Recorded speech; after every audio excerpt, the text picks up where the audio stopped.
and welcome to episode 3 of the Relentless Life Podcast. I'm Destiny. I'm Zach. And today we are going to be talking about leadership, a servant's heart, what it takes to be worthy of following. One quote I kind of wanted to go over was, leadership is not about climbing higher, but about going lower, serving, listening, and lifting others up. I think that really encompassed everything we want to talk about today. So we're just going to dive right in and be vulnerable with you guys and talk about times that we've failed as leaders. You want to start? Okay. Lately it's really been on my heart that people really don't care what you tell them. They care what they see. And that goes for if you have employees, if you're raising kids, pretty much anything. Like, if you're not practicing what you preach, then nobody's going to listen to you. Yeah, no, totally. I feel like there's been many times in our life that we've kind of so with our do what I say, not what I do. Yeah, so with our son, for example, she's brought it up to me, and it's like a smack in the face because I'll see him acting a certain way, and I'll get mad about it, about like the way he responds to something, and then I'll turn around and act the same exact way, but I don't see it because I'm the one doing it. And then she'll try to tell me, and then in the past I would just get mad and not hear it, but I definitely see it now. Yeah, I think that was always like a really hard situation with us because I'm just going to be super vulnerable with you. Our son, if you have kids that are about to be teenagers, you already know. Our son turns 13 this year. This is like maybe 6 months ago. He went through this really high emotional night where he was basically saying that he hates us all. It was really hard. One of the hardest moments as a parent because he was just so like emotional and irrational. He could not like make any sense. And it was hurting my heart just to hear all these horrible things that weren't true. And I knew they weren't true, but it was very hard to hear. And Zach and him got in a fight. That's how it all started. I don't even remember what they were fighting over. And we don't have like extremely explosive moments. Like we do have explosive, but like between Zach and the kids, it's very rare that we have like these moments that are like crazy clashing. And so it was just a really weird moment. We're like sitting there, what the heck's going on? And anyways, they get in a screaming match and they go to separate rooms and I go in to try to talk because I'm like, okay, I'm the only person in this moment that has any emotional and I'm not saying I'm emotionally mature. I'm saying in that moment, I was grounded. So I was able to like think. So I'm like, I need to go talk to my son. My son's in there. He's screaming, yelling, I hate him, this and that, blah, blah, blah.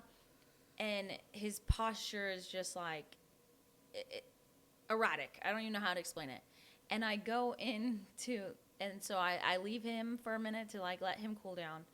I go into the bedroom and Zach's sitting there and same exact posture, he was basically saying the same things in a different way. And I was like, you're acting just like him. You are acting just like him. And how are you supposed to expect him to act better at 12 years old when you are acting like this at 34? And I think that was like a hard moment for you. In the moment, I didn't want to hear it. I just got mad at you. But it's definitely in the last few months that we've been like really working on ourselves and each other. I definitely can see it's actually like a gut punch to know like that a lot of his behaviors came from me. But the good thing is that means I can change it, because if he sees a change in me, then he'll hopefully change too. Well, I already saw, like, our kids are away for the summer right now with I keep saying our parents, with my parents in Washington for part of the summer. But before they left, I was already seeing a change. Like, I really was. I think, like, last week we talked about how Raiden was just, his attitude was changing. And so I know that leading from the front, it truly makes a difference. I want to talk about a time, I've had many failures as a leader. But I want to talk about a moment. You guys know a little bit about the pizza parlor and that fiasco. But I learned more about leadership in that year than I did probably anywhere, to be honest, because I did everything wrong. If anyone knows, like, has worked in a restaurant, you know it's a very high stress environment. Orders are flying around, customers have to be happy, like, it's high stress all the time. And I'm the last line of defense as the owner and also operator. So I was there almost every day. But there was a lot of moments where, there was moments I checked out of the business because I was so tired and so mentally drained I couldn't do it anymore. So I started paying, which is funny because we didn't have the money we made payroll every month or every week and whatnot, but I started basically just scheduling people and, like, taking more and more days off because I just did not want to be there. And I noticed all of my employees, because I was not there, which is so funny because they did not like me when I was there, because I'll get into that. But when I wasn't there, they had less and less respect for me because I wasn't showing up. I wasn't putting in the work. And so I was telling them what to do, but not leading from the front. I was not, I was telling them how to do things that I wasn't even doing myself, which is just, it's very, you've had experience with this as an employee. Yeah. It's very disheartening. It makes you not want to work for these people. It makes you not want to try hard. And I didn't realize in that moment, I blamed all my employees. I was like, oh my gosh, all these people suck. They can't work good, or they don't have good work ethic. I need to hire better people. And I think some of my employees did suck. They were not good employees, but I could have been a better leader. 100%. Some other things that I failed in is that once I realized, so I did in that moment, I realized that I needed to be there because I always have, like, a deep sense of responsibility. And so I did feel like I needed to be there more. So I started working again, and I was putting in like 60 hours a week, no pay. I was lucky if I worked as a server that day, I would get tips, but we shared the tips with everybody. It was like a tip pool. Anyways, even when I was there, I would blame. I would blame. And I did this too. I was a manager at my dad's business even as early as last year. And I would blame. I'd blame everybody else. And I found, actually not until the dog pound, where I found myself kind of doing that, where I had a coach like, oh, like, I need to take this time off, and this is somebody who's done nothing but help us. And I'm like, I'm getting mad at them because my expectations, I couldn't manage my own expectations. So now it's like, okay, like, it's my business. I can't expect anybody else to put the amount of work and time and effort in as I'm going to do. I need to manage my expectations. I think that was a really big thing. Yeah. But I could go into 1,000 stories about the pizza parlor and how freaking awful I was. I would cry because I wanted everyone, like, I always joke because if you've taken the DISC personality, I'm a DI. So D is like very direct, very driven, very like, let's get stuff done. Doesn't really care. Very like kind of a hard personality. I is wants everyone to like them, wants to be the life of party, wants to have fun. And so they're very conflicting sometimes. So my D is like, I don't give a crap what you got going on. I want this done. I don't care. Blah, blah, blah. Suck it up. Just very, and then the I inside of me cries because nobody likes me. And I wonder why, And so I remember one time crying before work. Do you remember this? When I was like, I just don't want to go. And I just broke down. I was like, everyone hates me. I don't remember. I think there was multiple times. I don't remember a Okay. specific time, but I remember that. He's like, everyone doesn't hate you, which, no, everyone literally hated me. I probably had every employee in that business, probably me and them had a like cussing match, and they stormed out and quit, and I had to chase them down and be like, please don't quit. Yeah, I probably had that with almost every employee.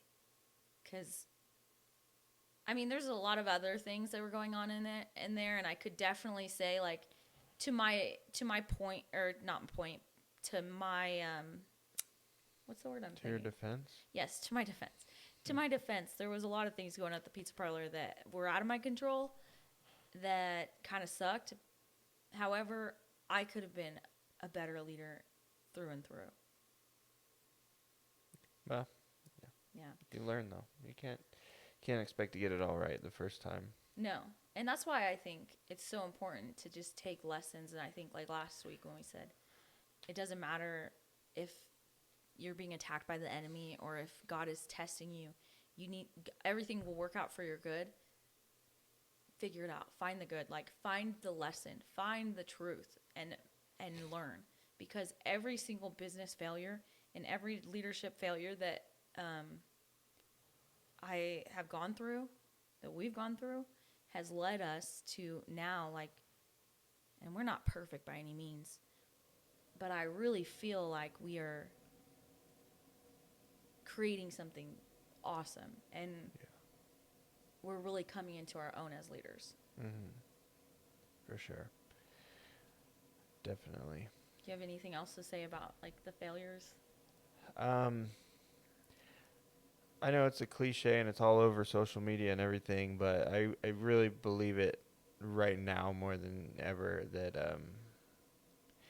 that failure's never really failure unless you quit moving forward afterwards. It's always a lesson, and you just figure out what you can learn from it and keep moving forward. Yeah. Failure, there's no failure, only feedback. Yeah. I love that. For sure. Okay, so this was a kind of like an ending quote to that segment is, sometimes the desire to build something big can cause us to forget our people.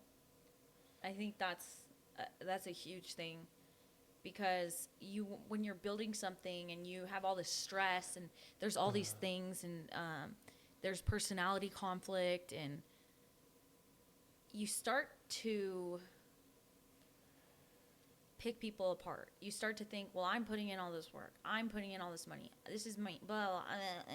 And it becomes very ugly and selfish, when it really, the conversation should be like, how do I serve these people? These people are following me. How do I serve them? How do I become the best leader to serve them? So that kind of leads into things that we've been learning, that we've really been applying and trying to apply. So I guess the first one, and we already kind of touched on this, is you cannot lead others without first leading yourself. Influence comes naturally when you're leading yourself. I love that. Yes. Like we had just said with the kids too, after the Andy Elliott trip, we've talked about my changes, and with what we had just said about how you noticed Raiden acting different, I had no intentions of like trying to fix his behavior in these moments. It was just, I think, me behaving different and leading differently, and just focusing on how I handle myself, how I act, and that just kind of reflected through him. Yeah. No, 100%. I think, really, honestly, I always find, like, if we're just talking, let's, like, talk very literally, like, our following on Instagram, right?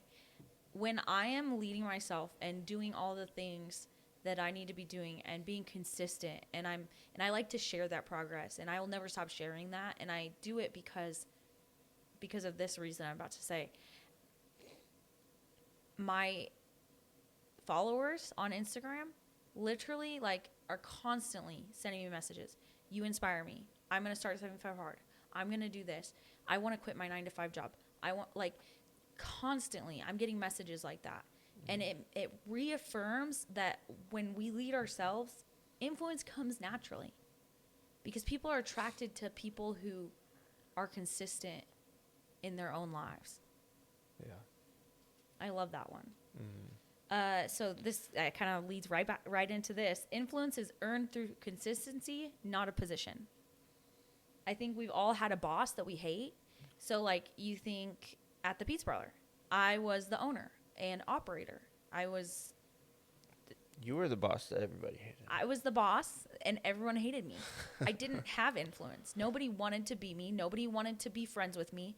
Nobody wanted, like, I would come in the room and everyone would shut up and scurry, like, or put their head down. Like, they were scared. It wasn't, I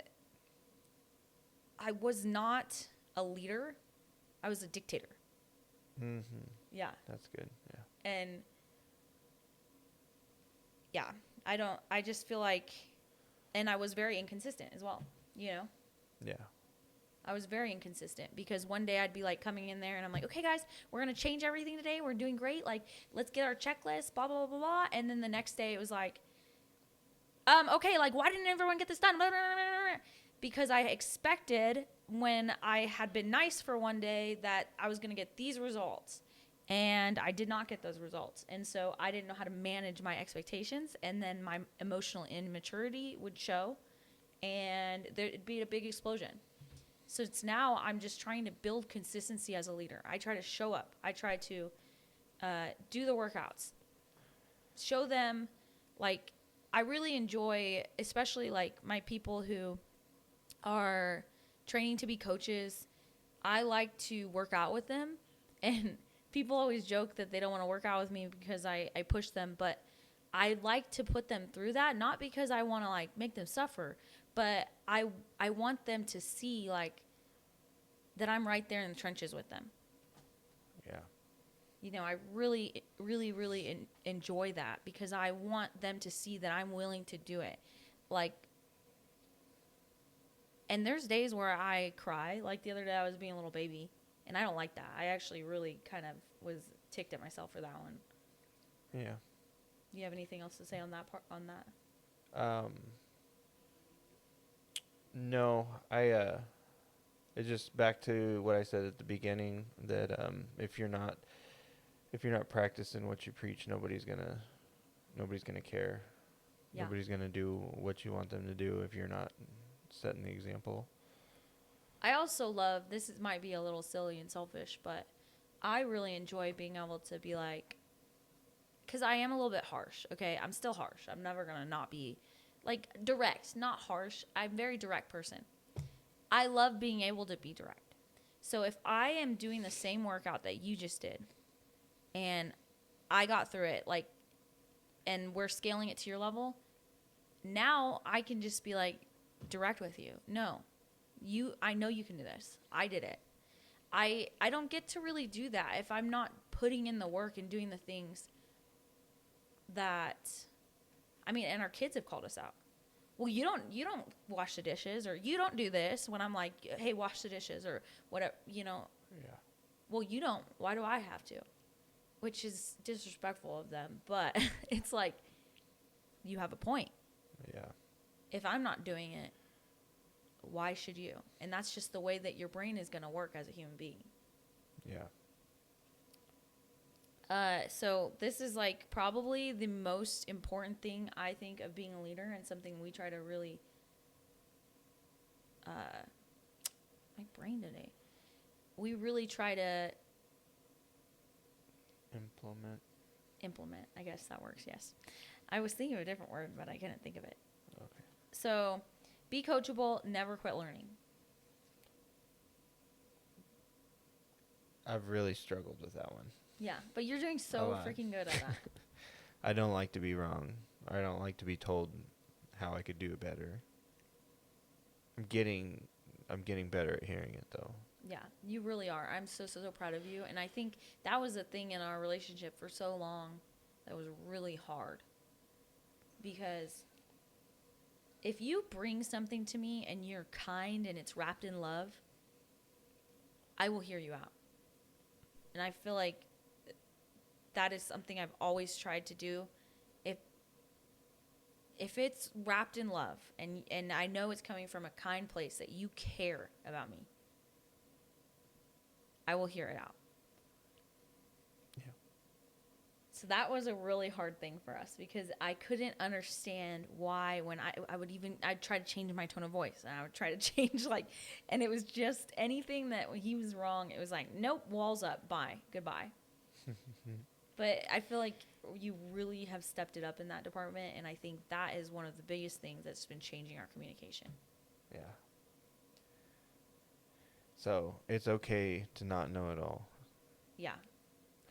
Hey, and I still if I even have a slight tone like you're not coming from a place of love, I still get very defensive, and that's something I'm working on. Yeah. If I feel like there's any malice in your tone or it doesn't feel kind, that's when I'm like, nah, you did this, blah, blah, blah. So I definitely need to work on that too. Yeah. Definitely need to work on that. Okay, so last point. Our people know that if we win, they win. Leadership is... Oh, that kind of leads into the next part. But our people know that if we win, they win. And I think that's like painting your vision. Painting your vision for your people, having it so clear for them, and knowing that, like, our win is their win. And I think that the people that we have in our lives right now and the dog pound, I can't talk about it enough. I think it's a real testament to how we've changed as leaders, because I think 2 years ago, the people we have that are so ride or die for us would not be following us. Yeah. I really don't think so. Yeah. And we have people who are willing to show up, work hard, really they're willing to work for us whether we pay them or not, which obviously we want to pay them. And we're all working towards trying to get to this place where we all make money. And I want everybody to win. But they're willing to literally go to the ends of the earth for us. Yeah. And I'm so grateful for them. Mm-hmm. But I think it's a testament to the people we've become, because we wouldn't be worth following if we hadn't put this work in and continue to put the work in. Yeah. For sure. You have anything else to say about that? No, you hit that one right on. So the last point, sorry I said last, but this is last. Leadership is being the first there and the last to leave. It's how can I help you? Mm-hmm. And I think this is something I really had to learn and struggle with, because I always thought of leadership as a position. I always thought, and I would work hard, don't get me wrong, but I'd be working hard and telling you how you weren't working hard, because I was working harder than you and I was doing all the tasks and this and that. I was very... What? You've had experience with that or what? No. No. Be honest. Go ahead. Tell them. Tell the people. Tell them how. No, I agree. How crazy I agree. I agree. I agree. That's how you could get. Like, I agree. You're a freaking dictator. I didn't say that. I was just saying, yeah. You're like, it's giving Hitler. No.